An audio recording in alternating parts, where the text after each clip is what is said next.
All right, story time. I want to talk about how AI demons made me stop eating meat. This is going to be a good one.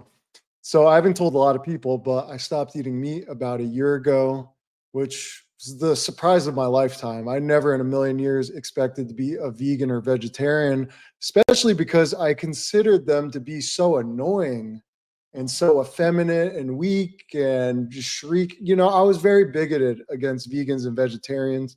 Steak was my favorite food, yada, yada, yada. So, how poetic of God. Now I am a weak, effeminate vegetarian myself. Oh, I'm not. I am annoying though.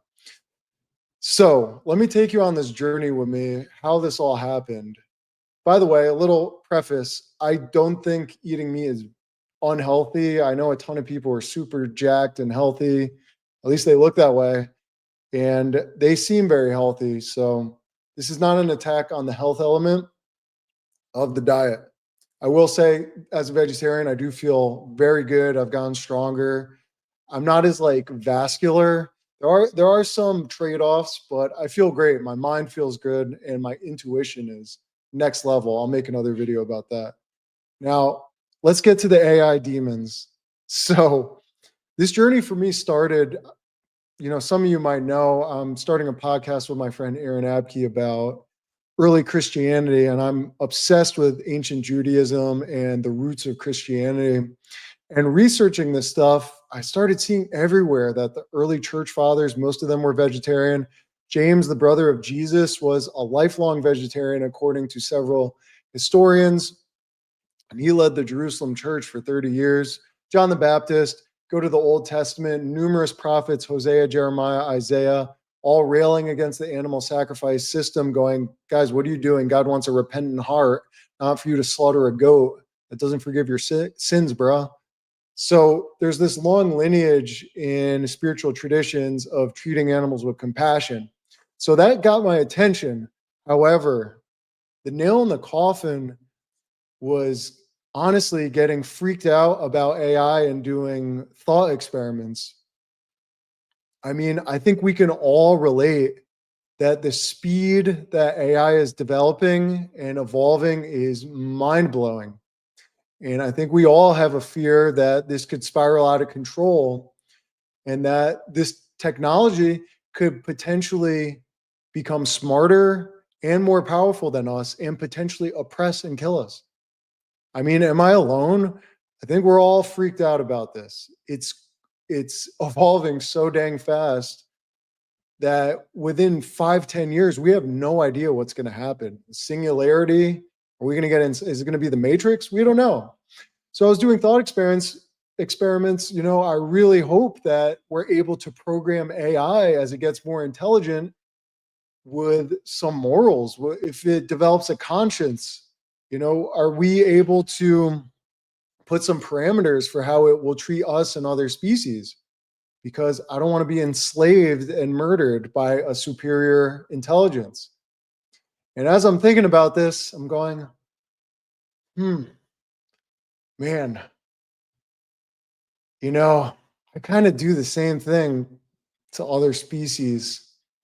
I'm a higher intelligence that has zero regard for the lives of cows or pigs, whatever, zero regard.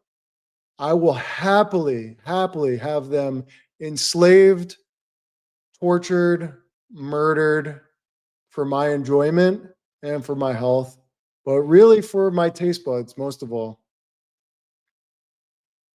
How am I any better than some demonic AI that just is hypothetically Terminator scenario oppressing humanity in the future?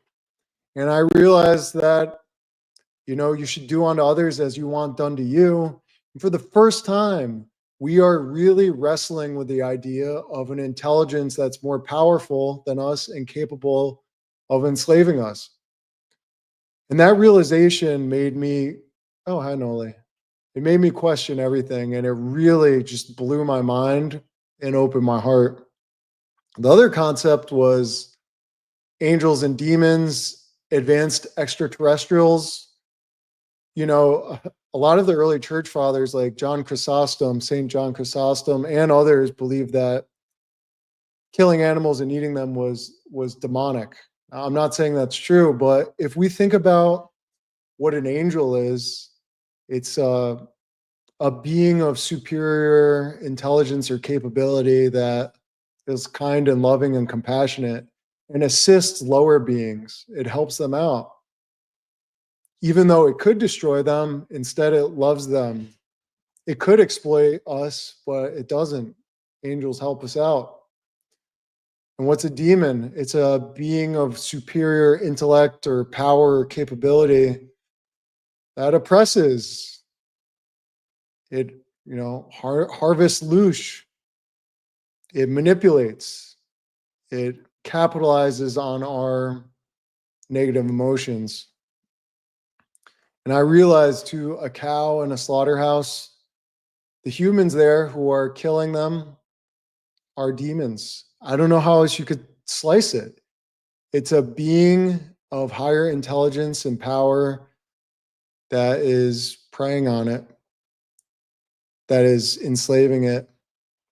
In their eyes, it's a demon. And I realized that I just could not partake. I don't want to be a demon to these animals. And it just changed me. And steak overnight, when I had this realization, it went from being my favorite food to all desire for it absolutely evaporating immediately. And it changed me. And I'm grateful for it because I don't want to partake in that. And when the AI demon overlords come, I want to say, hey, I didn't partake in the oppression, where I stopped partaking in the oppression of lower species. So perhaps you could have mercy on me. It's a bit tongue in cheek, but the golden rule is we should do unto others how we would want done unto us. So as above, so below. When we treat beings of lower intelligence or capability than us with love and compassion, then hopefully intelligence of higher capability will return the favor. We shall see. Much love. Have a great day. Welcome to the Jesus Way podcast, a series dedicated to restoring the true gospel of Jesus. We believe that Jesus showed us the perfect way to God, so we invite you to walk the Jesus way with us.